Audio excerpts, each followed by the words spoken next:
আপনি দেখছেন যে অর্থনীতি খুব এগিয়ে যাচ্ছে, দেখবেন এই যে কাগজের টাকা তো যাবেই, পুরো ওয়ার্ল্ডের ব্যাংকিং সিস্টেমটাই হুমকির মুখে ইনশাআল্লাহ তাআলা। তো শেষ জামানার এই ফিতনাময় যুগটা এমন হবে যে বাহ্যিকতা আর বাস্তবতার মধ্যে আকাশ পাতাল পার্থক্য দেখতে পারবেন। এটাই সেই যুগ যখন নবী সাল্লাল্লাহু আলাইহি ওয়াসাল্লাম বলছেন শেষ জামানায় সত্যবাদী মানুষদেরকে বলা হবে মিথ্যাবাদী, আর মিথ্যাবাদী সবগুলোকে বলা হবে সত্যবাদী।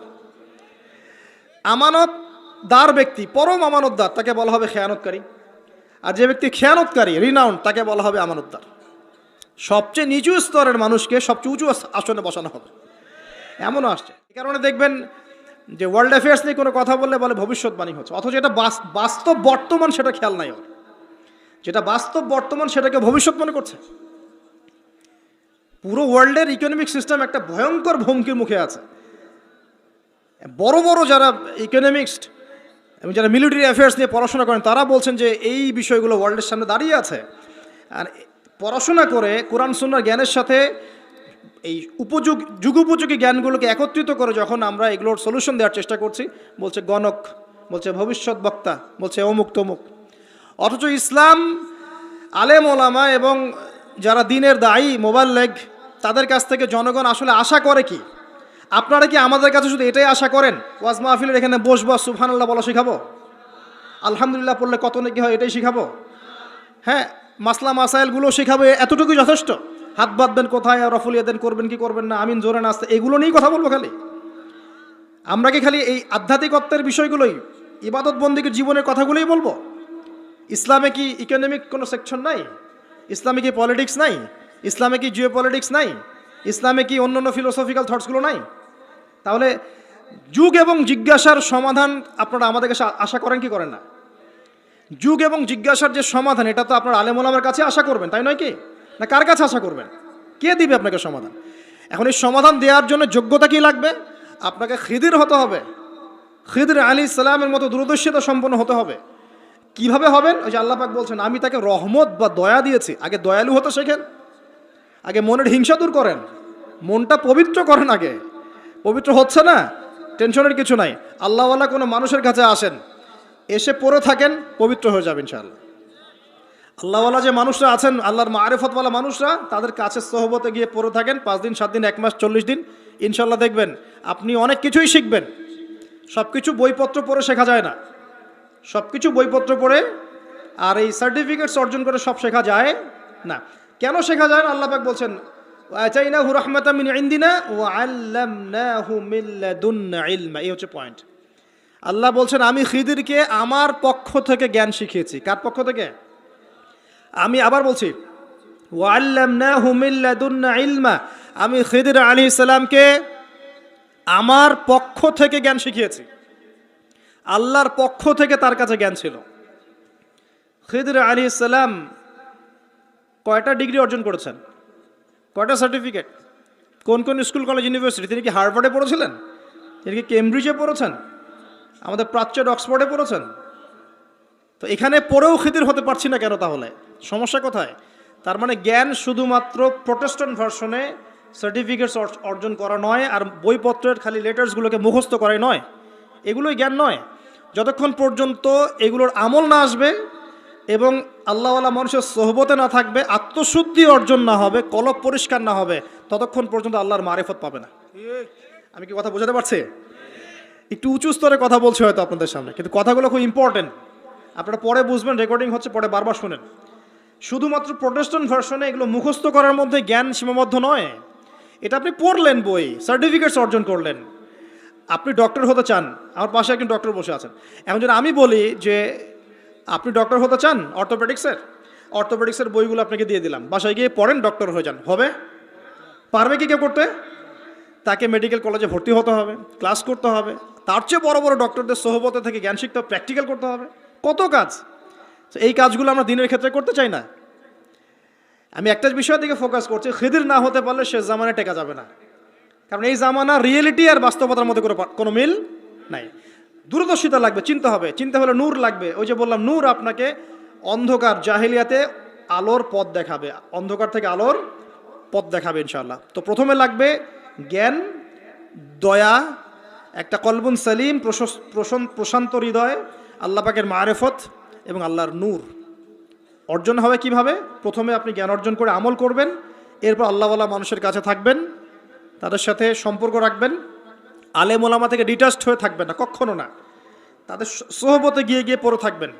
সপ্তাহে 5 দিন কাজ করছেন, 2 দিন তো ফ্রি আছেন, 2 দিনের মধ্যে 1 দিন সময় দিবেন। পারা যাবে না? বহু ওলামায়ে কেরাম বাংলার আনাচে কানাচে কাজ করছেন, অফলাইনেই, অনলাইনে তাদেরকে পাবেন না আপনি। এমনও আল্লাহওয়ালা মারেফতওয়ালা মানুষ আছে বাংলাদেশের মাটিতে, যাদেরকে আপনি অনলাইনে একটা ছবিও খুঁজে পাবেন না, আছে। আমরা বাধ্য হয়ে প্রকাশ হয়ে গেছি, এখন তো ছবি মূর্তি এটা আমরা তো অ্যাভয়েড করতে পারছি না। আর আমি বারবার নিষেধ করার পরেও এই কাজগুলো আপনারা করছেন, এটাকে আমি আসলে খুব একটা সাপোর্ট করি না, কিন্তু বাধ্য হয়ে যাচ্ছে অনেক সময়। আল্লাহ পাক মাফ করে দোয়া করি। চেষ্টা করছি যে এগুলো থেকে বের হওয়ার, কীভাবে বের হওয়া যায়। তো শুধুমাত্র নিজে নিজে জ্ঞান অর্জন নয়, আমল দরকার, সোহবত দরকার। আর কি দরকার বললাম? কলবুন সেলিম, প্রশান্ত একটা হৃদয় দরকার, আল্লাহ নূর দরকার, মারিফত। এরপরে দেখবেন আপনি এমন কিছু দেখছেন, শুনছেন, বুঝতে পারছেন যেটা সবাই পারবে না। এখানে দেখেন 3টা ক্ষেত্রেই খিদর আলাইহিস সালাম কি সঠিক না ভুল? সঠিক না ভুল? আচ্ছা, এখন তার কাজগুলোকে মূসা আলাইহিস সালামের কাছে কি মনে হচ্ছিল? সঠিক না ভুল? ভুল। এই জামানাটা সেই জামানা যে জামানায় আপনি দেখবেন সত্য মিথ্যার মানদণ্ড উল্টে গেছে। আমানতদারকে খেয়ানতকারী বলা হচ্ছে, খেয়ানতকারীকে আমানতদার বলা হচ্ছে। প্রচণ্ড রকম উগ্র একজন মানুষকে আপনি বলছেন ভালো মানুষ, কিন্তু একজন ভালো মানুষকে আপনি বলছেন উগ্র। বাহ্যিকভাবে আপনি দেখছেন ইকোনমিক প্রোগ্রেস, আসলে দেখছেন ধসে যাচ্ছে। বাস্তবতা হচ্ছে এটা ধসে যাচ্ছে। আপনি দেখছেন নারীর অধিকার একদম, আদতে নারীরা জাহান্নামী হচ্ছে বেশি বেশি। বাহ্যিকভাবে দেখছেন যে পোশাক চেঞ্জ হয়ে যাচ্ছে, ছেলের পোশাক মেয়ে, মেয়ের পোশাক ছেলে, তাই না?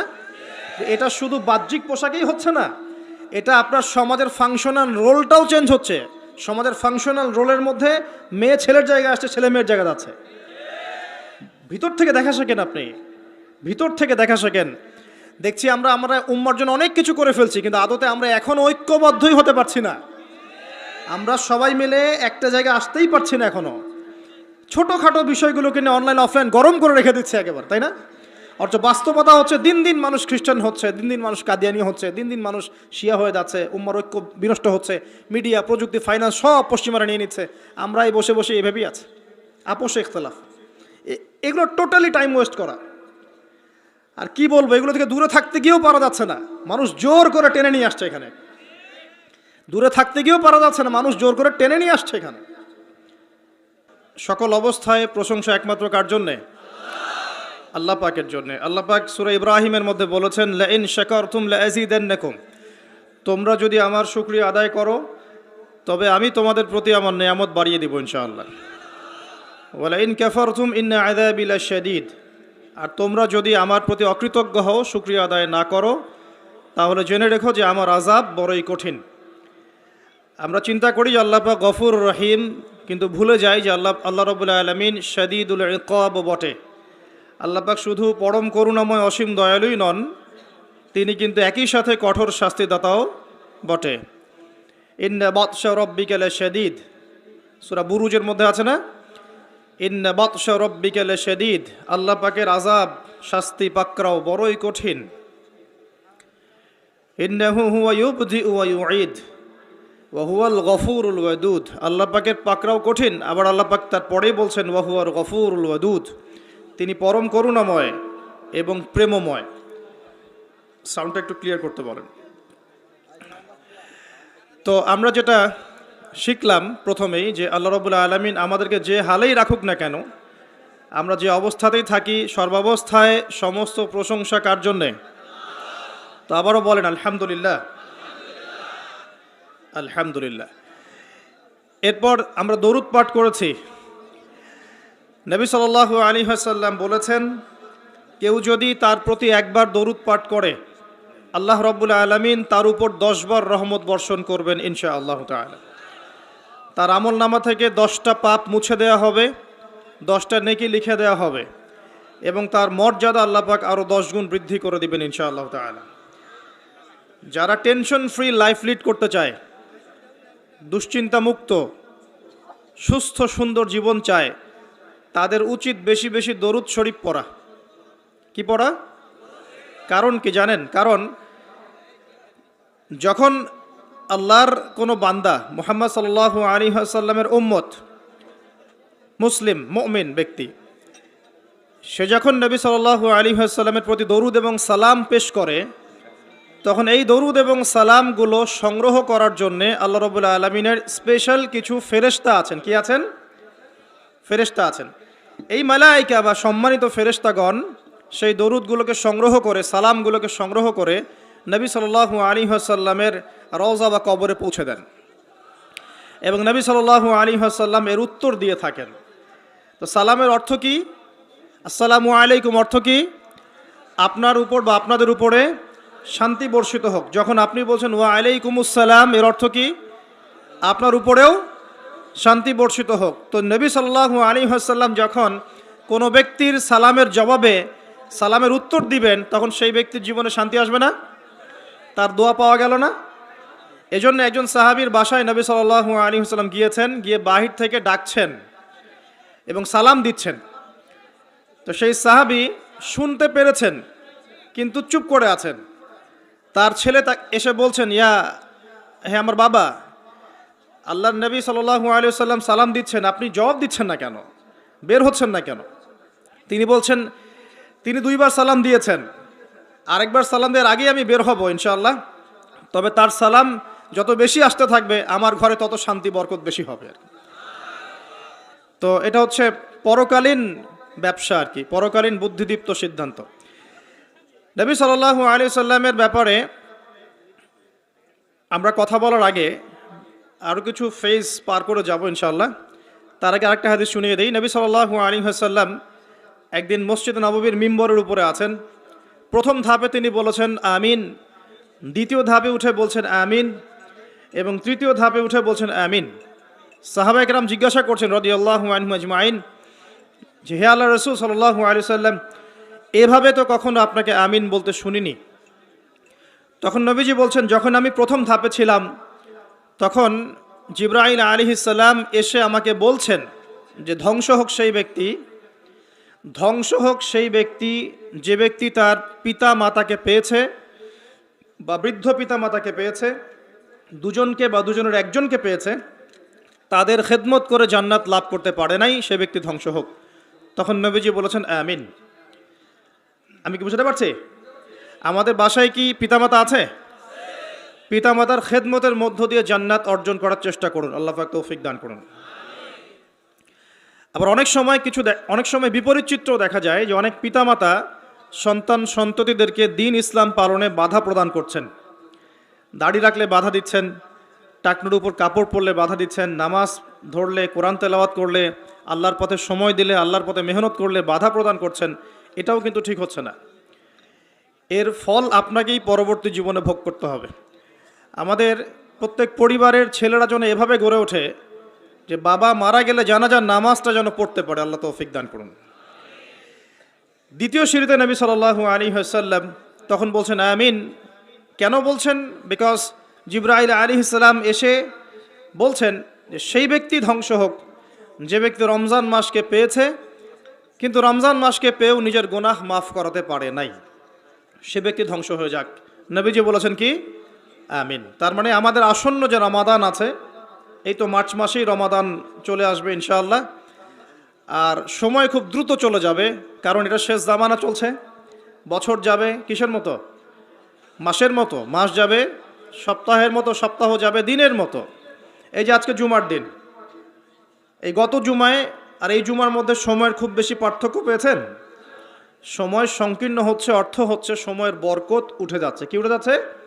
বরকত।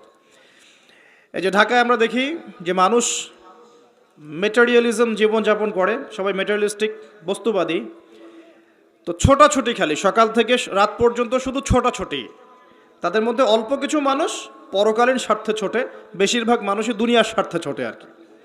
তো দুনিয়ার স্বার্থে ছোটা মানুষগুলোকে আল্লাহ পাক রাস্তার মাঝখানে ট্রাফিক জ্যামে বসিয়ে রেখে দেন। দুনিয়ার জন্য ছুটছিস, ছুট এখন। সময়টাকে হায়াতটা, নিজের জীবনের হায়াতের একটা বড় অংশ রাস্তায় ট্রাফিক জ্যামে শেষ হয়ে যায়। কোথায় যাবেন? সময় তো আল্লাহর হাতে। সময় কার হাতে?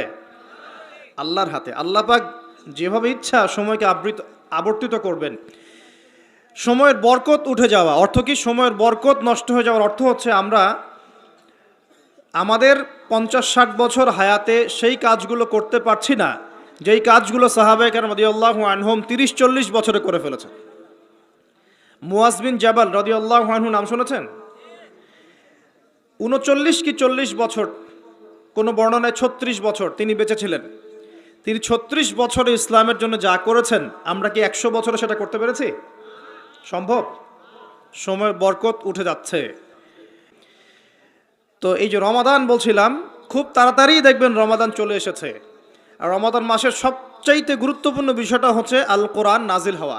কি নাজিল হওয়া? শাহরু রমাদান আল্লাযী উনজিলা ফীহিল কোরআন। রমাদান সেই মাস যেই মাসে কি নাজিল হয়েছে? কোরআন। ইন্না আনজালনাহু ফি লাইলাতুল কদর। লাইলাতুল কদরে আমি কোরআন নাজিল করেছি। আর কদরের রাত কোন মাসে? কদরের রাত কোন মাসে? রমাদান মাসে। শেষের দশকের বিজোড় রাতগুলোর মধ্যে যে কোনো একটা রাতে কি হবে? লাইলাতুল কদর হবে ইনশাআল্লাহ। তো এই কদরের রাতে কোরআন নাজিল হয়েছে, মানে হচ্ছে রমাদান মাসে কোরআন নাজিল হয়েছে। তো রমাদান মাসের সবচেয়ে শ্রেষ্ঠ উপহারটা কি? কোরআন। তো রমাদান মাস আসার আগেই কোরআনুল কারীম তেলাওয়াত করা শিখে নেবেন ইনশাআল্লাহ। ওয়াদা করছেন? যারা পারেন আলহামদুলিল্লাহ, যারা পারেন না রমাদান আসার আগেই কোরআন তেলাওয়াত শিখতে হবে। আল্লাহ তৌফিক দান করুন। এবং যারা তো আমরা পড়তে পারি, আমাদের উচিত হবে প্রত্যেক দিন এক পারা করে তেলাওয়াত করা। কতটুকু? বাধ্যতামূলক নয়, কিন্তু প্রত্যেক দিন এক পারা করে তেলাওয়াত করলে আপনি এক মাসে এক খতম দিতে পারবেন ইনশাআল্লাহ। এতে করে প্রত্যেক মাসে কোরআনের সাথে আপনার একটা ঘনিষ্ঠ সম্পর্ক থাকবে। প্রত্যেক দিন নির্ধারিত সময়ে কোরআনের সাথে আপনার ঘনিষ্ঠ একটা সম্পর্ক থাকবে ইনশাআল্লাহ। আর কোরআনের সাথে যার ঘনিষ্ঠ সম্পর্ক থাকবে ইনশাআল্লাহ তার কলবের মধ্যে আল্লাহর পক্ষ থেকে নূর বা আলো আসবে। কি আসবে? আচ্ছা, এটা আবার কি সেটা পরে বোঝাচ্ছি। এতটুকু বলে দেই, নূর বা আলো সেই জিনিস যা থাকলে আপনি আল্লাহর মাআরিফত পাবেন। কি পাবেন? আল্লাহর পরিচয়, আল্লাহর মাআরিফত পাবেন, আধ্যাত্মিকত্ব অর্জিত হবে ইনশাআল্লাহ তাআলা। এবং আপনি জাহেলিয়াতের অন্ধকারে এমন কিছু দেখবেন যেটা সবাই দেখতে পারবে না, এমন কিছু শুনবেন যা সবাই শুনবে না, এমন কিছু উপলব্ধি করবেন যেটা সবাই করবে না। প্রশ্ন হচ্ছে এটাও কি সম্ভব যে সবাই কিছু দেখবে না, শুনবে না, উপলব্ধি করবে না, কিন্তু আপনি পারবেন? উত্তর জানতে হলে আমাদেরকে আজকের নির্ধারিত টপিকে যেতে হবে। সেই টপিকটা স্টার্ট করছি আমি এখান থেকে। নবী মূসা আলাইহিস সালাম এবং খিদির আলাইহিস সালামের একটা জ্ঞানতাত্ত্বিক, এটাকে আমরা কি বলবো, এনকাউন্টার। মানে এনকাউন্টার মানে কি? হ্যাঁ, আচ্ছা, জ্ঞানতাত্ত্বিক এনকাউন্টার কেন বললাম? নবী মূসা আলাইহিস সালাম একদিন এমনই একটা জনসমাবেশে বা খুতবায় বক্তব্য দিচ্ছিলেন। একজন দাঁড়িয়ে বললেন, হে মূসা আলাইহিস সালাম, আপনি খুব চমৎকার বক্তব্য দিয়েছেন, আপনি খুব চমৎকার বক্তব্য দিয়েছেন, একটু মনোযোগ দেন আমার দিকে। নবী মূসা আলাইহিস সালামকে তিনি প্রশ্ন করছেন যে আপনার চাইতেও কি কোনো জ্ঞানী মানুষ পৃথিবীতে আছে? নবী মূসা আলাইহিস সালাম বলছেন যে আমার জানা মতে নাই, কারণ আমার কাছেই আল্লাহর ওহী আসছে, আর আল্লাহর ওহী যার কাছে আসবে সেই নিঃসন্দেহে জ্ঞানী মানুষ, তাই নয় কি? আল্লাহর ওহীর চাইতে কি জ্ঞানের কোনো বিকল্প উচ্চতর কোনো উৎস আছে নাকি? কোরআন এবং সুন্নাহ এর বাইরে কি জ্ঞানের এর চেয়েও বড় কোনো উৎস আছে নাকি? আছে? কোরআন এবং সুন্নাহ মিলেই ইসলাম, আর ইসলাম একটা কমপ্লিট কোড অফ লাইফ, পরিপূর্ণতা আছে এখানে। এটাকে হক বলা হয়, সত্য বলা হয়। আর আল্লাহ পাক সূরা কাহফের 29 নম্বর আয়াতে বলেছেন, ওয়াকুলিল হাক্কু মির রাব্বিকুম, হক বা সত্য সেটাই যেটা তোমার রবের পক্ষ থেকে কি হয়? নাজিল হয়। তাহলে হক বা সত্য কোনটা? আমার সাথে কথা বলেন। সত্য মিথ্যা, ন্যায় অন্যায়, হক বাতিলের চূড়ান্ত মানদণ্ড কোনটা? মানুষের জ্ঞান না আল্লাহর ওহী? কথা কি বুঝতে পারছেন? একটু মনোযোগ দিতে হবে, কারণ আমি গতানুগতিক তো আপনাকে সুর করে কিছু বলতে পারবো না, এটা আমার দ্বারা হয় না, পারি না। আর একটু মনোযোগ রাখতে হবে এই কারণে যে একটা ফেজ মিস করে ফেললে আপনি পরে লিঙ্ক আপ করতে পারবেন না। তো হক মানে সত্য মিথ্যা ন্যায় অন্যায়, এর চূড়ান্ত মানদণ্ডটা কি? মানুষের মস্তিষ্ক প্রসূত কোনো দর্শন, সায়েন্স, আপনার মানুষের মানব রচিত কোনো বিধান, নাকি মানুষের মন গড়া কোনো ফিলসফি ইত্যাদি, মানে যুক্তি, বিজ্ঞান, দর্শন, ফিলোসফিক্যাল থটস, এগুলোর উপরে সত্য মিথ্যার চূড়ান্ত মানদণ্ডটা কি? উত্তরটা কি? সূরা কাহফের কত নম্বর আয়াতে আছে? 29 নম্বর আয়াত। আল্লাহ পাক বলছেন ওয়াকুলিল হাক্কু মির রাব্বিকুম, হক সত্য ন্যায় অন্যায়ের চূড়ান্ত মানদণ্ড তোমার রবের পক্ষ থেকে কি হয়? নাজিল হয়। তো তাওরাত নাজিল হয়েছিল না রবের পক্ষ থেকে? তাহলে তাওরাত ছিল ওই সময়ের হক, ছিল না হক? আচ্ছা, জাবুর কার পক্ষ থেকে নাজিল হয়েছে? আল্লাহর পক্ষ থেকে। জাবুর ছিল ওই সময়কার হক। জাবুর কার উপর নাজিল হয়েছিল? কার উপর? দাউদ আলাইহিস সালাম। তাওরাত কার উপরে? তাওরাত নবী মুসা আলাইহিস সালাম, যার ব্যাপারে কথা বলা শুরু করেছি। তো মুসা আলাইহিস সালাম বলছেন আমার কাছে তো আল্লাহর পক্ষ থেকে ওহী আসে, তার মানে তিনিই সবচেয়ে জ্ঞানী মানুষ হবেন, স্বাভাবিক, তাই নয় কি? আচ্ছা, ইনজিল কার উপর নাজিল হয়েছে? নবী ঈসা আলাইহিস সালাম। মারা গেছেন না বেঁচে আছেন? আচ্ছা, আবারও আসবেন পৃথিবীতে? এক শ্রেণীর মানুষ বিশ্বাস করে তিনি মারা গেছেন, আর এক শ্রেণীর মানুষ বিশ্বাস করে তিনি আল্লাহর সন্তান ছিলেন, নাউজুবিল্লাহ। এবং তাদের সংখ্যাও কিন্তু প্রায় 500-700 কোটি। ঠিক আছে? এই যে আমরা বলি যে বেশিরভাগ মানুষ যা বলবে সেটাই সত্য, তাই না? মেজরিটি শুড বি গ্রান্টেড, আমরা একটা কথা বলি না? তো এই যে বেশিরভাগ মানুষ বলছে ঈসা আলাইহিস সালাম আল্লাহর সন্তান, নাউজুবিল্লাহ, এখন আপনি কি বিশ্বাস করবেন? ব্যাস, আর কোনো যুক্তির দরকার আছে? এই তো প্রমাণ হয়ে গেল যে বেশিরভাগ মানুষ যা বলবে তা সবসময় সত্য হয় না। কখন সত্য হয়? যখন সেটা কোরআন এবং সুন্নাহর আল্লাহর বিধানের আলোকে হবে, তখন ইনশাআল্লাহ তাআলা সত্য হবে। যদি বেশিরভাগ মানুষ বলেন আপনারা যে সুদ হারাম, সত্য না মিথ্যা? বেশিরভাগ মানুষ যদি বলেন মদ হারাম, সত্য না মিথ্যা? বেশিরভাগ মানুষ যদি বলেন আপনারা যে পর্দাটা ভালো, আল্লাহর বিধান, ফরজিয়াত, সত্য হবে না মিথ্যা হবে?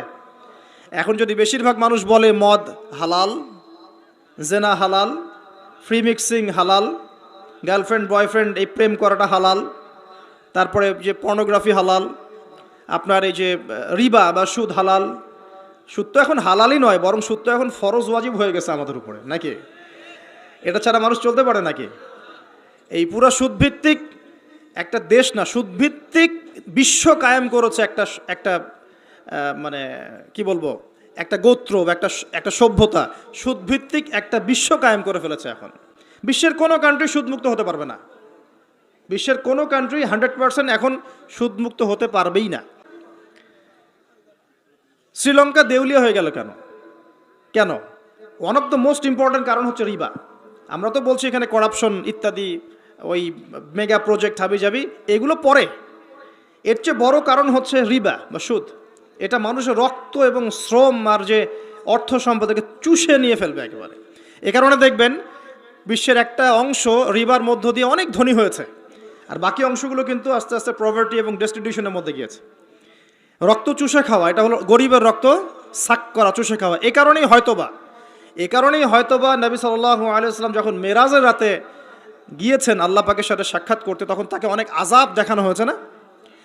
এই আযাবগুলোর মধ্যে একটা আযাব তিনি দেখেছেন, কিছু মানুষকে রক্তের নদীতে ফেলে মাথা ফাটিয়ে দেওয়া হচ্ছে। কিসের নদী? রক্তের নদী, মাথা ফাটিয়ে দেওয়া হচ্ছে। মাথা যখন বিক্ষিপ্ত হয়ে যায়, পাথর দূরে চলে যায়, আবার পাথর ফেরেশতা নিয়ে আসতে গিয়ে মাথা আবার জোড়া লেগে যায়। রক্তের নদীতে সাঁতার কাটছে। নবী জিজ্ঞাসা করলেন সাল্লাল্লাহু আলাইহি ওয়াসাল্লাম, এরা কারা? অপরাধ কি ছিল? জিবরাইল আলাইহিস সালাম বলছেন, এরা হচ্ছে আপনার উম্মতের ওইসব ব্যক্তি যারা সুদখোর ছিল। রক্তের নদী কেন? কারণ মানুষের রক্ত চুষে এটা বড়লোক হয়েছে। আসুন, তো আমি একটা পয়েন্ট থেকে কথা বলা শুরু করেছি যে সত্য মিথ্যা ন্যায় অন্যায়ের চূড়ান্ত মানদণ্ড কি হবে? মানুষের জ্ঞান, সায়েন্স এবং যুক্তি, না আল্লাহর ওহী? কোনটা? যদি মানুষের জ্ঞান, বিজ্ঞান এবং যুক্তি আল্লাহর ওহীর অনুকূলে হয়, সেটা অবশ্যই গ্রহণযোগ্য, তাই নয় কি? অবশ্যই গ্রহণযোগ্য। আর যদি মানুষের জ্ঞান, বিজ্ঞান এবং যুক্তি দর্শনগুলো কোরআন সুন্নাহ বা আল্লাহর ওহীর বিপরীতে চলে যায়, তখন কি আপনি সেটা গ্রহণ করবেন? গ্রহণ করবেন? আচ্ছা, মেজরিটি কখন গ্রান্টেড হবে? যখন সেটা কোরআন সুন্নাহর অনুকূলে হবে ইনশাআল্লাহ। প্রতিকূলে গেলে কি নেবেন? এই যে বেশিরভাগ মানুষ যদি বলে সুদ হালাল, নেবেন? মদ হালাল, জেনা হালাল, নেবেন? আচ্ছা, এই কনসেপ্টটাকে ক্লিয়ার করেন। এবার আসেন, মুসা আলাইহিস সালাম কি বলছেন? হ্যাঁ, আমি জ্ঞানী মানুষ। ও আচ্ছা, তৃতীয় সিঁড়িটা একটু শেষ করে নেই। 3 নম্বর সিঁড়িতে নবী সাল্লাল্লাহু আলাইহি ওয়াসাল্লাম, তখন তিনি বলছেন আমিন। সাহাবীরা বলছেন কি জন্য ইয়া রাসূলুল্লাহ? তিনি বলছেন জিবরাইল আলাইহিস সালাম এসেছেন আমার কাছে, এসে বলছেন সেই ব্যক্তি ধ্বংস হোক যার সামনে আমার নাম উচ্চারিত হয়েছে মুহাম্মদ সাল্লাল্লাহু আলাইহি ওয়াসাল্লাম, কিন্তু নাম শুনে সে দরুদ পাঠ করে নাই। এই 3 শ্রেণীর মানুষ কি হবে? ধ্বংস। এই জন্য আমি বলেছিলাম যে নবী সাল্লাল্লাহু আলাইহি ওয়াসাল্লামের নাম আসলেই পড়বেন কি সাল্লাল্লাহু আলাইহি ওয়াসাল্লাম। 10টা নেকি হবে, আল্লাহ 10 বার রহম করবেন, 10টা গুনাহ মাফ হবে ইনশাআল্লাহ। আপনি ধ্বংসপ্রাপ্তদের অন্তর্ভুক্ত হবেন না, আল্লাহর নবীর অভিশাপ আপনার উপরে থাকবে না ইনশাআল্লাহ তাআলা। একটা ছোট্ট কথা বলে সামনে যাই, যে নবীর নাম শুনে দরুদ পাঠ না করলেই অভিশপ্ত হতে হচ্ছে, যে নবীর নাম শুনে দরুদ পাঠ না করলেই অভিশপ্ত হতে হচ্ছে, সেই নবীর সুন্নতের খেলাফ জীবনযাপন করলে নিশ্চয়ই পুরস্কৃত হতে হবে। তাহলে কি হবে? সেই নবীর সুন্নত আদর্শ ব্যক্তি, পরিবার, সমাজ এই জীবনে যদি আমরা প্রতিষ্ঠা না করতে পারি তাহলে নিশ্চয়ই আমরা পুরস্কৃত হব নাকি? হব? নবীর নাম শুনে দরুদ না পড়লেই সে অভিশপ্ত হচ্ছে। ধ্বংস হোক সে ব্যক্তি, যে ব্যক্তির সামনে নবীর নাম উচ্চারিত হলো দরুদ পাঠ করলো না, ধ্বংস হোক। মানে নবী বলছেন আমিন, তার মানে নবী সাল্লাল্লাহু আলাইহি ওয়াসাল্লাম বদদুয়া করলেন, তাই নয় কি? নবীজি কি করলেন? এখানে বদদুয়া করলেন, সে ধ্বংস হোক। যেমন নবীজি ওই যে রিবা সাথে সম্পৃক্ত ব্যক্তিরা আল্লাহ এবং তার রাসূলের সাথে যুদ্ধ করে না, কোরআনে আছে, রিবা যদি তুমি না ছাড়ো, এর উপর অটল থাকো, তাহলে সে যেন আল্লাহ এবং তার রাসূলের সাথে যুদ্ধের ঘোষণা করলো। এটাকে অভিশাপ নয় কি? তো নবীর অভিশাপ নিয়ে চললে সারা জীবনে কি কল্যাণ এবং কামিয়াবি আসবে? নবীর নাম শুনে দরুদ না পড়লেই যদি এই শাস্তি হয়, তাহলে নিঃসন্দেহে সারা জীবন নবীর আদর্শের খেলাফ চললে কখনো শান্তি পাওয়া যাবে না। সিম্পল কথা, কি বুঝতে কঠিন মনে হচ্ছে? আচ্ছা, এবার এখানে চলে আসেন। মূসা আলাইহিস সালাম বলছেন হ্যাঁ আমি জ্ঞানী মানুষ। আল্লাহ পাক ধরলেন না, তুমি সবচেয়ে বেশি জ্ঞানী মানুষ নও। মূসা আলাইহিস সালামের উপরে কি নাজিল হয়েছিল? তাওরাত। আল্লাহ পাক তার সাথে কথা বলেন নাই? বলেছিলেন? তুর পাহাড়ে তিনি আগুন দেখেছিলেন, আল্লাহ পাক কথা বলেছিলেন না? কালিমুল্লাহ বলা হয়। মূসা আলাইহিস সালামকে বিশাল একটা গোত্রের দায়িত্ব দেওয়া হয়েছিল, বনু ইসরাইল। এবং কোরআন খুললে আপনি প্রত্যেকটা জায়গায় দেখবেন মূসা আর ফেরাউন, মূসা আর ফেরাউন, তাই নয় কি? এত বড় একজন জলিল এবং কাদের নবী, আল্লাহ পাক তাকে বলছেন না তুমি সবচেয়ে জ্ঞানী মানুষ নও। তিনি প্রশ্ন করছেন তাহলে কে সেই জ্ঞানী মানুষ? তিনি অস্থির হয়ে যাচ্ছেন, আল্লাহ আমি তার সাথে দেখা করতে চাই, I want to meet him, আমি তার সাথে দেখা করতে চাই। সে কোথায়? প্রয়োজনে তার সাথে দেখা করতে যদি আমাকে যুগ যুগ ধরে চলতে হয়, রাস্তায় হাঁটতে হয়, তাও হাঁটবো। কথা বুঝতে পারছেন? আল্লাহ পাক বললেন ঠিক আছে, মাজমাউল বাহরাইন, দুই সাগরের মিলনস্থল বলে একটা কথা আছে। মাজমাউল বাহরাইন, দুই সমুদ্র যেখানে মিলে গেছে সেখানে তুমি আমার ওই বান্দাকে পাবে। তার নাম হচ্ছে খিদির। কি নাম? খিদির। খিদির মানে হচ্ছে শ্যামল বা সবুজ। একটা বর্ণনা এসেছে খিদির আলাইহিস সালাম যেখানে বসতেন সেই জায়গাটা সবুজ হয়ে যেত। এখন এই ব্যাখ্যাটা বাহ্যিকভাবে হতে পারে, এটা ইন্টারপ্রিটেশনও করা যেতে পারে। আল্লাহ ভালো জানেন কোনটা ব্যাখ্যা সঠিক। বাহ্যিকভাবেই সব সবুজ হয়ে যেত, নাকি তার জ্ঞানের আলোতে অজ্ঞতা দূর হয়ে সব সবুজ হতো, আল্লাহ ভালো জানেন। তো ব্যাখ্যার একটা সুযোগ আছে। তো তিনি সেখানে গেলেন, তার সাথে একজন সঙ্গীকে নিয়েছেন, তার নাম হচ্ছে ইউশা বিন নুন, একজন যুবক, তরুণ যুবক। তারা দুজন পথ চলছেন। চলতে চলতে চলতে চলতে তারা একটা জায়গায় গিয়ে পথটা ভুল করলেন।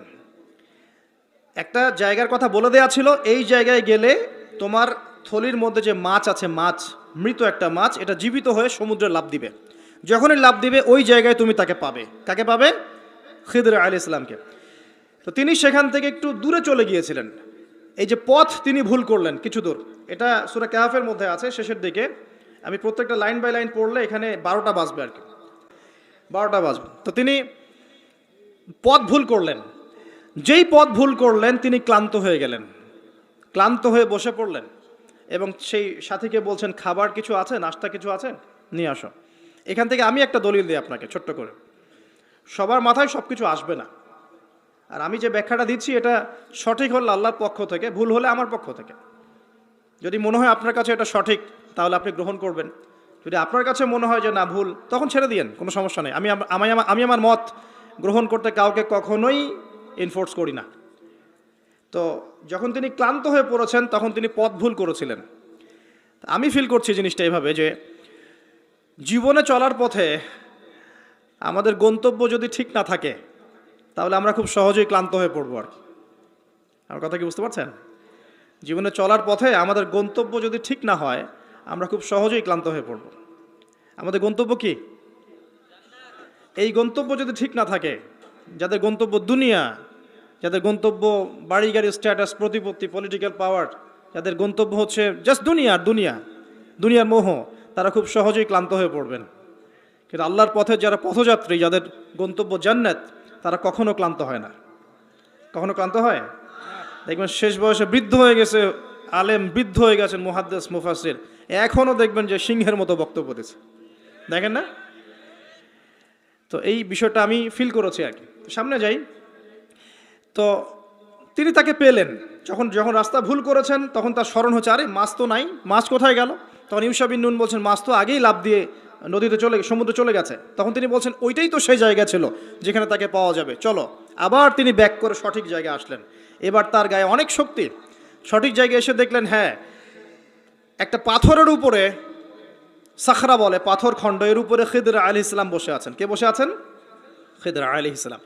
এবং তিনি তাকে সালাম দিলেন, আসসালামু আলাইকুম ওয়া রাহমাতুল্লাহ। তো খিদর আলাইহিস সালাম বলছেন, ওয়ালাইকুম আসসালাম ওয়া রাহমাতুল্লাহ। এই জনমানব শূন্য জায়গায় সালাম কোত্থেকে আসলো? তখন মূসা আলাইহিস সালাম বলছেন যে, আমি মূসা। আমি কে? মূসা। খিদর আলাইহিস সালাম বলছেন, তুমি কি বনু ইসরাঈলের মূসা? তুমি কি বনু ইসরাঈলের মূসা? তার মানে খিদর আলাইহিস সালাম বনু ইসরাঈলের কেউ নন। কথা কি বোঝা যায়? যদি তিনি বনু ইসরাঈলের কেউ হতেন তাহলে বলতেন না, তুমি কি বনু ইসরাঈলের মূসা? তার মানে তিনি বনু ইসরাঈলের বাইরের কেউ, ওই গোত্রের ওই সম্প্রদায়ের নন তিনি। তো এখন তিনি বলছেন, আমি একটু পড়ে শোনাই। ক্বালা লাহু মূসা আলাইহিস সালাম তাকে বলছেন, হাল আত্তাবিউকা আলা আন তুআল্লিমানি মিম্মা উল্লিমতা রুশদা। মূসা আলাইহিস সালাম তাকে বলছেন, হে খিদর আলাইহিস সালাম, আমি কি আপনার অনুসরণ করতে পারি এই শর্তে যে আল্লাহ আপনাকে যা শিক্ষা দিয়েছেন সেখান থেকে আমাকে কিছু শেখাবেন? স্টুডেন্টের মতো আসলেন। এবার খিদর আলাইহিস সালাম কি বলছেন? ইন্নাকা লা তাস্তাতিআ মাইয়া সাবরা। আমি তো শেখাতে চাই, কিন্তু তুমি তো আমার সাথে সবর করতে পারবে না। কি পারবে না? তুমি আমার সাথে ধৈর্য ধরতে পারবে না। একজন টিচার কি কখনো এমন কথা বলে স্টুডেন্টকে? কোন পর্যায়ের জ্ঞান, হিকমা, প্রজ্ঞা, আধ্যাত্মিকত্ব থাকলে একজন মানুষ আগে থেকেই বলতে পারে যে তুমি তো আমার সাথে সবর করতে পারবে না? এই গল্পের শেষে আপনি দেখবেন সত্যি সত্যি মূসা আলাইহিস সালাম সবর করতে পারেন নাই। আচ্ছা, মূসা আলাইহিস সালাম বলছেন যে, তিনি বলছেন, ওয়াকাইফা তাসবিরু মা লাম তুহিত বিহি খুবরা, তুমি কেমন করে সবর করবে যে তোমাকে তো এই বিষয়ে কোনো খবরই দেয়া হবে না? ক্বালা সাতাজিদুনি ইনশাআল্লাহু সাবিরান ওয়া লা আ'সি লাকা আমরা। মূসা আলাইহিস সালাম বলছেন, ইনশাআল্লাহ আপনি আমাকে ধৈর্যশীল পাবেন এবং আমি আপনার কাজে কোনো রকমের ভ্যাটো দিব না, বাধা দিব না। আপনি করেন যা ইচ্ছা, আমি আপনার কাজে কোনো বাধা দিব না। আচ্ছা, এবার তারা চলতে লাগলেন। ওকে, তিনি বললেন, ক্বালা ফাইন ইত্তাবা'তানি ফালা তাসআলনি আন শাই। খিদর আলাইহিস সালাম বলছেন, তুমি যদি আমাকে ফলো করতেই চাও তাহলে আমাকে কোনো প্রশ্ন করতে পারবে না। আমি যা করব চুপচাপ দেখতে হবে, পরে আমি তোমাকে জানিয়ে দেব, কিন্তু তোমার কোনো প্রশ্ন করা চলবে না। এমন কোনো টিচার দেখেছেন ছাত্রকে বলে প্রশ্ন করতে পারবে না? যা পড়াচ্ছি পড়ো, যা বুঝাচ্ছি বুঝো, যেমনে চালাচ্ছি চলাও। পৃথিবীর সবচেয়ে জ্ঞানী মানুষ কে? খিদর আলাইহিস সালাম। এবার চলছেন, ফানতালাকা, তারা দুজন চলতে লাগলেন, হাত্তা ইযা রাকিবা ফিস সাফিনা খারাকাহা। আমি শর্ট করে বলছি। তারা চলতে লাগলেন একটা নৌকা, এই নৌকায় করে তারা একটা নদী পার হলেন। এই নৌকার যে মাঝি বিনা পারিশ্রমিকেই তাদেরকে পার করালো। কিনারায় যাওয়ার আগেই খিদর আলাইহিস সালাম নৌকার তলদেশটা ফুটা করে ফেললেন। কাজটা কি ঠিক হলো? বিনামূল্যে একজন আমাকে সার্ভিস দিল এবং খিদর আলাইহিস সালাম তার তলদেশ ফুটা করে ফেললেন। মূসা আলাইহিস সালাম এবার দেখে বলছেন যে, আপনি এটা কি করলেন? লাকাদ জি'তা শাইআন ইমরা, আপনি একটা জঘন্য কাজ করে ফেললেন। যারা আমাদের এত উপকার করলো আপনি তার তলদেশ ফুটা করে ফেললেন। এবার খিদর আলাইহিস সালাম বলছেন, আমি তো বলেছিলাম, আলাম আকুল লাক, আমি তোমাকে কি বলি নাই, ইন্নাকা লা তাস্তাতিআ মাইয়া সাবরা, তুমি আমার সাথে সবর করতে পারবে না? এবার মূসা আলাইহিস সালাম বলছেন যে, ঠিক আছে, লা তুআখিযনি বিমা নাসিত ওয়া লা তুরহিকনি মিন আমরি উসরা, আমি যেটা ভুলে গিয়েছিলাম এই বিষয়ে আমাকে আর পাকড়াও করেন না, এরপর থেকে আমি আর কোনো সমস্যা করব না ইনশাআল্লাহ। ঠিক আছে। আবার তারা চললেন। চলতে পথে এবার একটা বালকের দেখা, ছোট্ট। ফানতালাকা হাত্তা ইযা লাকিয়া গুলামান ফাকাতালাহ। এবার তারা চলতে গিয়ে একটা গোলাম, মানে কি ছোট বালককে গোলাম বলে না? জান্নাতে গেলমান থাকবে না, ছোট ছোট বাচ্চারা, গোলাম, তাকে ডেকে নিয়ে এসে খিদর আলাইহিস সালাম হত্যা করে ফেললেন, একদম জবাই। এটা কি হলো? এটা তো নৌকা ফুটা করাকেই তিনি চ্যালেঞ্জ করলেন, এবার তো বাচ্চাকে জবাই করে ফেলেছে।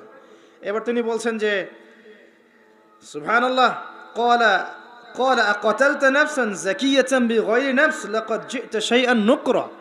আপনি নিষ্পাপ পবিত্র একটা বাচ্চাকে এভাবে হত্যা করে ফেললেন, আপনি তো একটা জঘন্য অপরাধ করে ফেললেন। কে বলছেন এই কথা? মুসা আলাইহিস সালাম।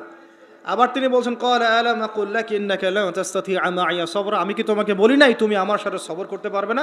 শেষবারের মতো ক্বালা ইন সাআলতুকা আন শাইইন বা'দাহা ফালা তুসাহিবনি, এরপর যদি আমি আর একটা কোশ্চেন করেছি তাহলে আমাকে আর সাথে নিয়েন না।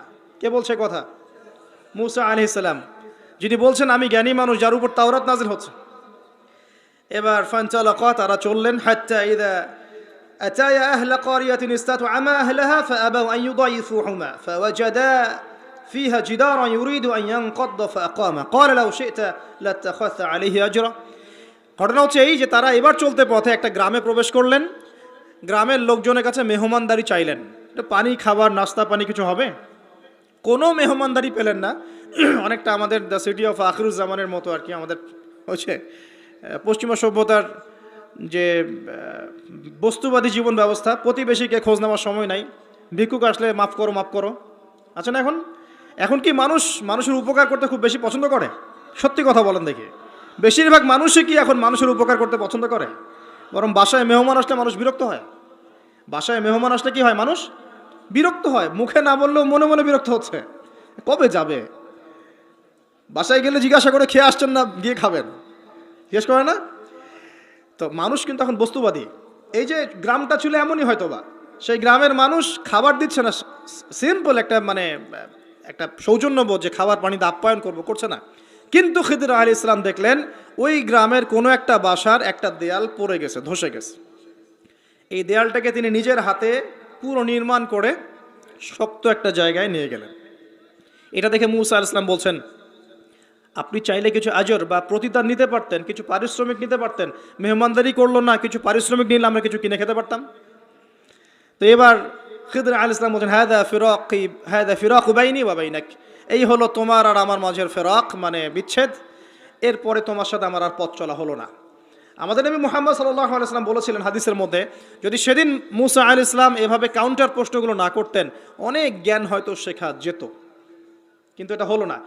প্রথমে যে বলেছেন খিদর আলাইহিস সালাম, ইন্নাকা লা তাসতাতি'আ মা'ইয়া সাবরা, তুমি আমার সাথে সবর করতে পারবে না, এটা কি ফলেছে না ফলে নাই?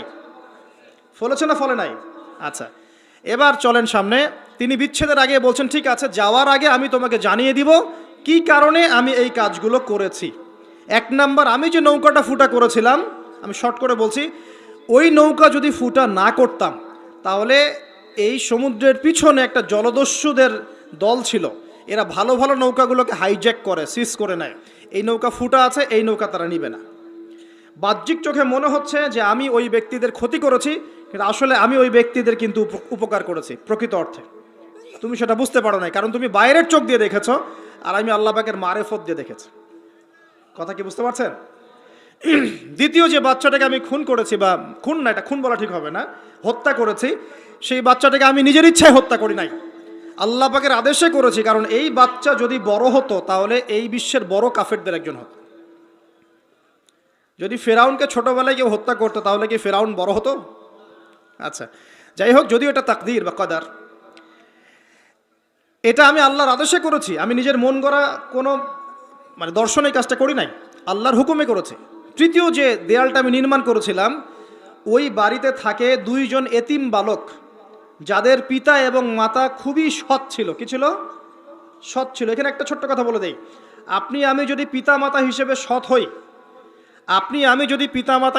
সৎ হই, নেককার মুত্তাকি পরহেজগার হই, আমাদের বংশধরদের ভালো মন্দ দেখার দায়িত্ব আল্লাহ পাকের। এই যে খিদর আলাইহিস সালাম বহু বছর পর সেখানে এসেছেন, পিতামাতা অনেক আগেই মারা গেছেন, ওই খিদর আলাইহিস সালামের হাতে এতিম বালকের খেদমত আল্লাহ পাক করে দিলেন। বুঝতে পারছেন কথা? তো এতিম দুই বালকের এই দেয়াল ছিল, এই দেয়ালের নিচে ওই দুই এতিম বালকের পৈতৃক রেখে যাওয়া কিছু সম্পত্তি আছে মাটির নিচে। যদি দেয়াল নির্মাণ না করতাম, মানুষ ওই সম্পদ নিয়ে চলে যেত। এখন দেয়াল দিয়ে আমি এটাকে শক্ত করে দিয়েছি, এরা যখন বড় হবে তখন সেই সম্পদ পাবে।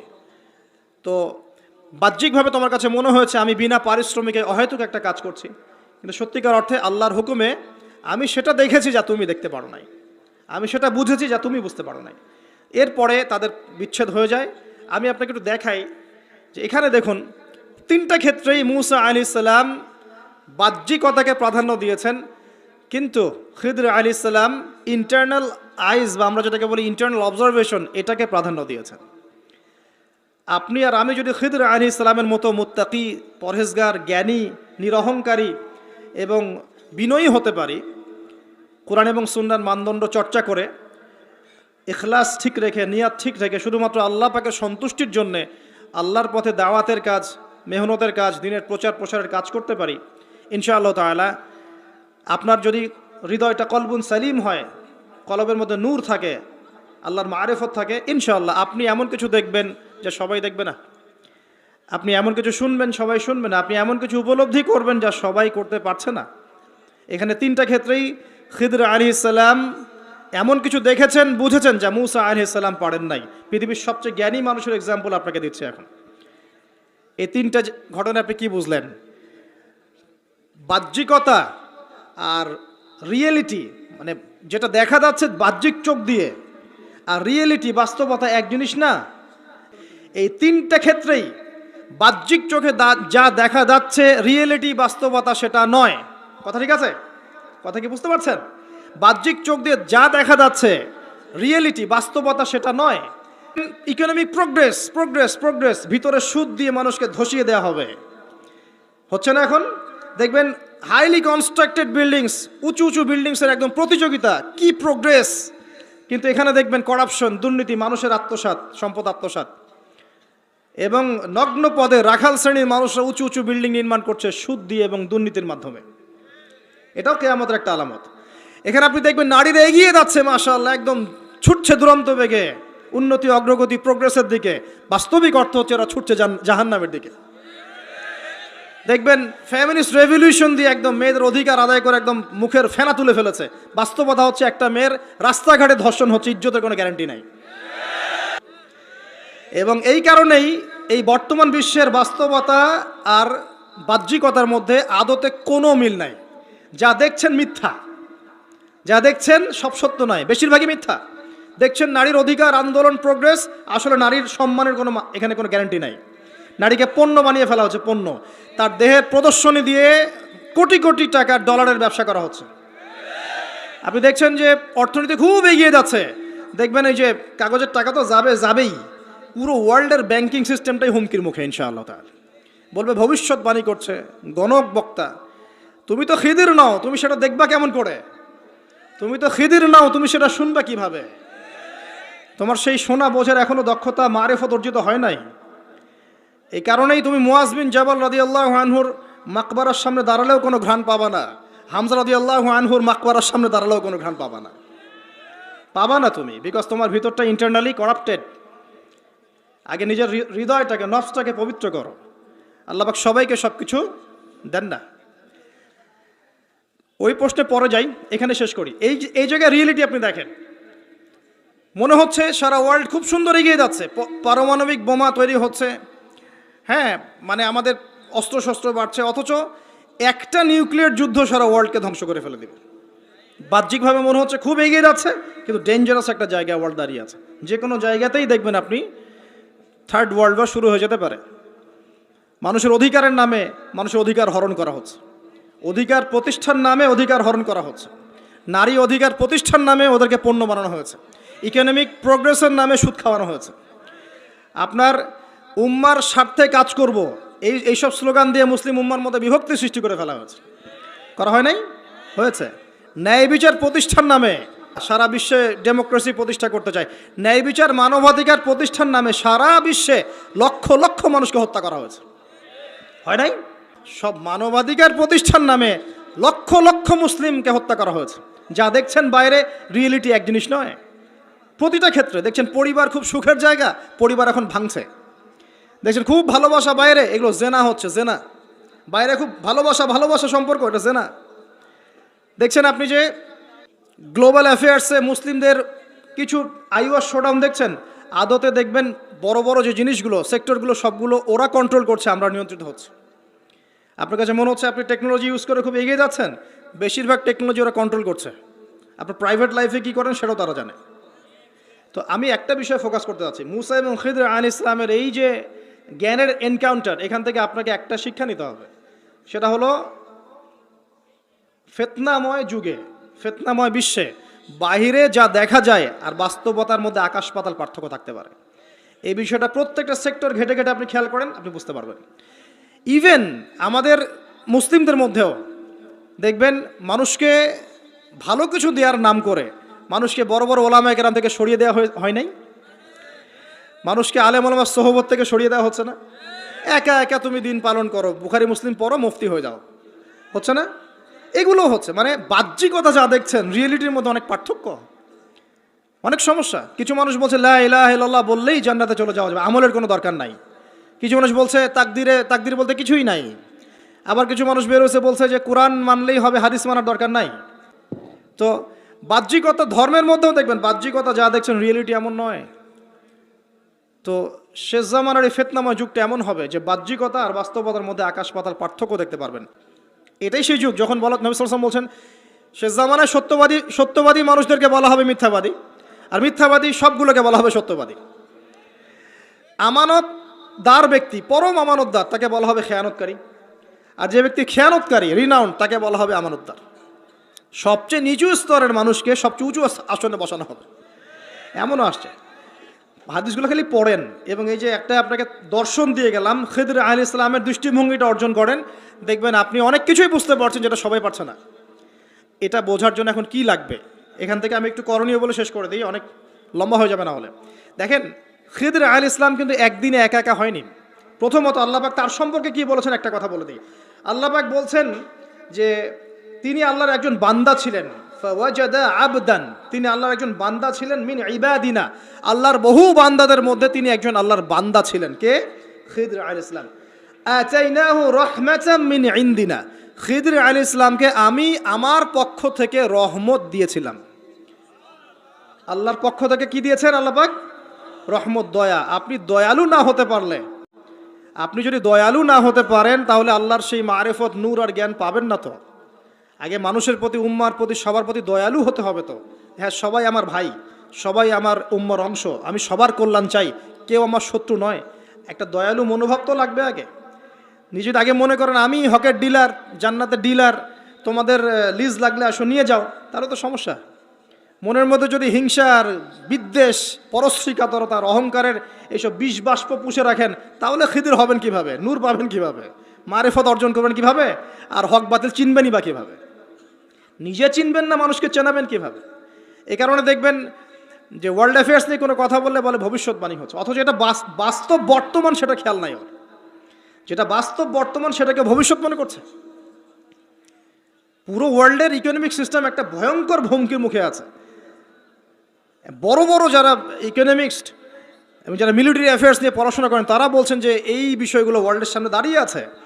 আর পড়াশোনা করে কোরআন সুন্নাহর জ্ঞানের সাথে এই যুগোপযোগী জ্ঞানগুলোকে একত্রিত করে যখন আমরা এগুলোর সলিউশন দেওয়ার চেষ্টা করছি, বলছে গণক, বলছে ভবিষ্যৎ বক্তা, বলছে অমুক তমুক। অথচ ইসলাম, আলেম ওলামা এবং যারা দিনের দায়ী, মোবাল্লেগ, তাদের কাছ থেকে জনগণ আসলে আশা করে কি? আপনারা কি আমাদের কাছে শুধু এটাই আশা করেন ওয়াজ মাহফিলের এখানে বসবো, সুবহানাল্লাহ বলা শিখাবো, আলহামদুলিল্লাহ পড়লে কত নাকি হয় এটাই শিখাবো?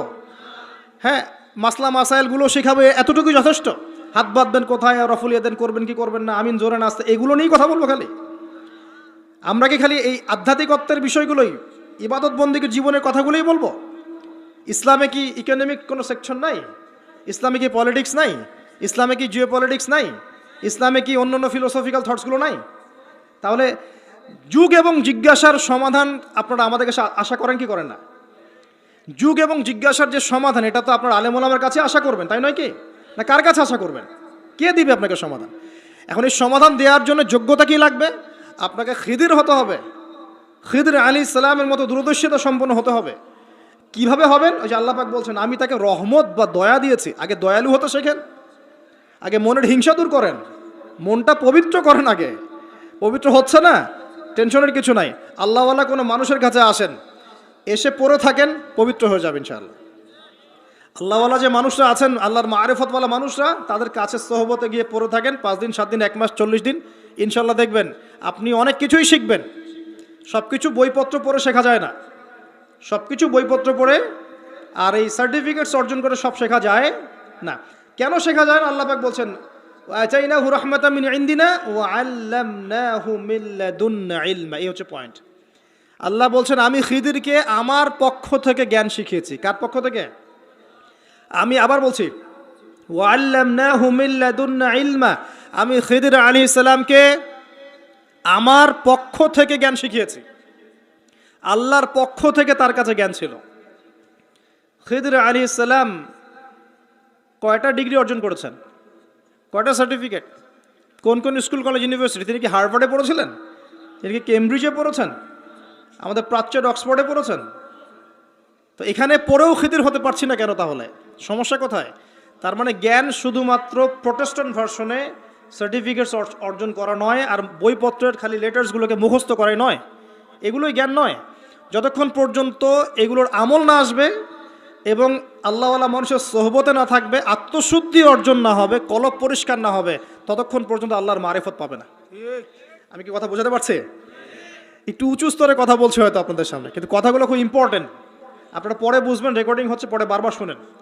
শুধুমাত্র প্রোটেস্ট্যান্ট ভার্সনে এগুলো মুখস্থ করার মধ্যে জ্ঞান সীমাবদ্ধ নয়। এটা আপনি পড়লেন বই, সার্টিফিকেটস অর্জন করলেন। আপনি ডক্টর হতে চান, আমার পাশে একজন ডক্টর বসে আছেন।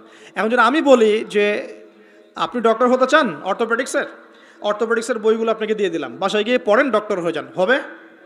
পারবে কি কেউ করতে? তাকে মেডিকেল কলেজে ভর্তি হতে হবে, ক্লাস করতে হবে, তার চেয়ে বড় বড় ডক্টরদের সোহবতে থেকে জ্ঞান শিখতে হবে, প্র্যাকটিক্যাল করতে হবে, কত কাজ। এই কাজগুলো আমরা দিনের ক্ষেত্রে করতে চাই না। আমি একটা বিষয়ের দিকে ফোকাস করছি, খিদির না হতে পারলে সে জামানায় টেকা যাবে না। কারণ এই জামানা রিয়েলিটি আর বাস্তবতার মধ্যে কোনো মিল নাই। দূরদর্শিতা লাগবে, চিন্তা হবে, চিন্তা হলে নূর লাগবে। ওই যে বললাম, নূর আপনাকে অন্ধকার জাহিলিয়াতে আলোর পথ দেখাবে, অন্ধকার থেকে আলোর পথ দেখাবে ইনশাআল্লাহ। তো প্রথমে লাগবে জ্ঞান, দয়া, একটা কলবুন সালিম, প্রশান্ত হৃদয়, আল্লাহ পাকের মারিফত এবং আল্লাহর নূর অর্জন হবে কিভাবে? প্রথমে আপনি জ্ঞান অর্জন করে আমল করবেন, এরপর আল্লাহওয়ালা মানুষের কাছে থাকবেন, তাদের সাথে সম্পর্ক রাখবেন, আলেম ওলামা থেকে ডিটাচড হয়ে থাকবেন না, কখনো না। তাদের সোহবতে গিয়ে গিয়ে পড়ে থাকবেন। সপ্তাহে 5 দিন কাজ করছেন, 2 দিন তো ফ্রি আছেন, 2 দিনের মধ্যে 1 দিন সময় দিবেন। পারা যাবে না? বহু ওলামায়ে কেরাম বাংলার আনাচে কানাচে কাজ করছেন, অফলাইনেই, অনলাইনে তাদেরকে পাবেন না আপনি। এমনও আল্লাহওয়ালা মারিফতওয়ালা মানুষ আছে বাংলাদেশের মাটিতে, যাদেরকে আপনি অনলাইনে একটা ছবিও খুঁজে পাবেন না, আছে। আমরা বাধ্য হয়ে প্রকাশ হয়ে গেছি, এখন তো ছবি মূর্তি এটা আমরা তো অ্যাভয়েড করতে পারছি না। আর আমি বারবার নিষেধ করার পরেও এই কাজগুলো আপনারা করছেন, এটাকে আমি আসলে খুব একটা সাপোর্ট করি না, কিন্তু বাধ্য হয়ে যাচ্ছে অনেক সময়। আল্লাহ পাক মাফ করে দেখ, দোয়া করি। চেষ্টা করছি যেগুলো থেকে বের হওয়ার, কীভাবে বের হওয়া যায়। তো শুধুমাত্র নিজে নিজে জ্ঞান অর্জন নয়, আমল দরকার, সোহবত দরকার। আর কি দরকার? বললাম কলবুন সালিম, প্রশান্ত একটা হৃদয় দরকার, আল্লাহ নূর দরকার, মারিফত। এরপরে দেখবেন আপনি এমন কিছু দেখছেন, শুনছেন, বুঝতে পারছেন যেটা সবাই পারবে না। এখানে দেখেন 3টা ক্ষেত্রেই খিদির আলাইহিস সালাম কি সঠিক না ভুল? সঠিক না ভুল? আচ্ছা, এখন তার কাজগুলোকে মূসা আলাইহিস সালামের কাছে কি মনে হচ্ছিল, সঠিক না ভুল? ভুল। এই জামানাটা সেই জামানা যে জামানায় আপনি দেখবেন সত্য মিথ্যার মানদণ্ড উল্টে গেছে। আমানতদারকে খেয়ানতকারী বলা হচ্ছে, খেয়ানতকারীকে আমানতদার বলা হচ্ছে। প্রচণ্ড রকম উগ্র একজন মানুষকে আপনি বলছেন ভালো মানুষ, কিন্তু একজন ভালো মানুষকে আপনি বলছেন উগ্র। প্রচণ্ড রকম জালেম একটা সভ্যতাকে আপনি বলছেন একদম বিশ্বের সবচেয়ে উন্নত সভ্যতা, কিন্তু আদতে তারা বিশ্বের সবচেয়ে নিকৃষ্ট সভ্যতা। বাহ্যিকভাবে আপনি দেখছেন ইকোনমিক প্রোগ্রেস, আসলে দেখছেন ধসে যাচ্ছে। বাস্তবতা হচ্ছে এটা ধসে যাচ্ছে। আপনি দেখছেন নারীর অধিকার একদম, আদতে নারীরা জাহান্নামী হচ্ছে বেশি বেশি। বাহ্যিকভাবে দেখছেন যে পোশাক চেঞ্জ হয়ে যাচ্ছে, ছেলের পোশাক মেয়ে, মেয়ের পোশাক ছেলে, তাই না? এটা শুধু বাহ্যিক পোশাকেই হচ্ছে না, এটা আপনার সমাজের ফাংশনাল রোলটাও চেঞ্জ হচ্ছে।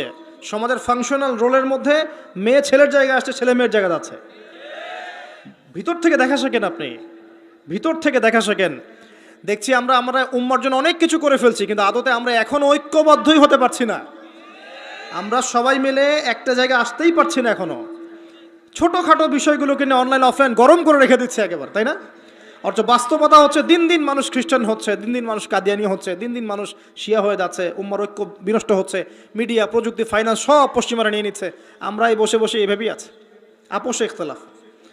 এগুলো টোটালি টাইম ওয়েস্ট করা। আর কি বলবো, এগুলো থেকে দূরে থাকতে গিয়েও পারা যাচ্ছে না, মানুষ জোর করে টেনে নিয়ে আসছে এখানে। দূরে থাকতে গিয়েও পারা যাচ্ছে না, মানুষ জোর করে টেনে নিয়ে আসছে এখানে।